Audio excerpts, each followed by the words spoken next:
விஜய் அவர்கள் வந்து முழுசா காங்கிரஸோட அடிமை.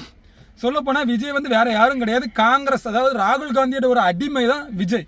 ஏன் அப்படின்னா இந்த ராகுல் காந்திக்கு ஆதரவான கருத்துக்களை மட்டும்தான் அந்த விஜய் அவர்கள் பேசிட்டு இருக்காரு. ஒரு வார்த்தை காங்கிரஸ் கட்சியை சார்ந்து இன்னைக்கு ஏதாவது ஒரு வார்த்தை அவர் பேசியிருப்பாரா? இந்த இந்தியாவுக்கு மிகப்பெரிய துரோகம் பண்ணதே ஒரு கட்சினா அது காங்கிரஸ். 2014 முன்னாடி வர இந்த இந்தியாவில் ஒரு பொதுமக்கள் ஒரு சரியான ஒரு பாத்ரூம் வசதியோட கிடையாது. அப்படி இந்த நாட்டை குட்டிச்சுவர் ஆக்கி இந்த காங்கிரஸுக்கு இன்னைக்கு வர ஒரு கேள்வி காங்கிரஸ் எது கேட்ட கிடையாது. இன்னைக்கு இந்தியா வந்து மிகப்பெரிய ஒரு வல்லரசு நாடாக மாறிக்கொண்டிருக்கு. இந்த நேரத்தில் வந்து அது 60 லட்சம் வாக்காளர்களை நீக்கிறாங்க அப்படின்னு. ஐயா, அறிவு கொஞ்சமா வேண்டாமா உனக்கு? எதுக்கு நீக்கிறாங்க அதை தெரிஞ்சுக்கணும். இதெல்லாம் தெரிஞ்சுக்கிட்டு நீ கேள்வி கேட்டேன்னா உண்மையிலே உன்னை எல்லாரும் பாராட்டுவாங்க.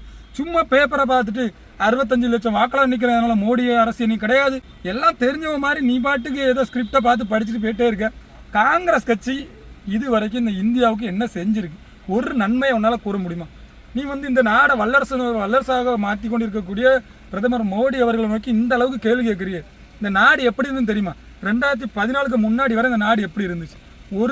ஒரு டேட்டா, ஒரு ட்ரெயின் போகுதுன்னா அந்த ட்ரெயினில் கூட பண்ணி கூட்டம் மாதிரி மனுஷங்களை ஏற்றி கஷ்டப்படுத்தி புது ட்ரெயின் வர கிடையாது.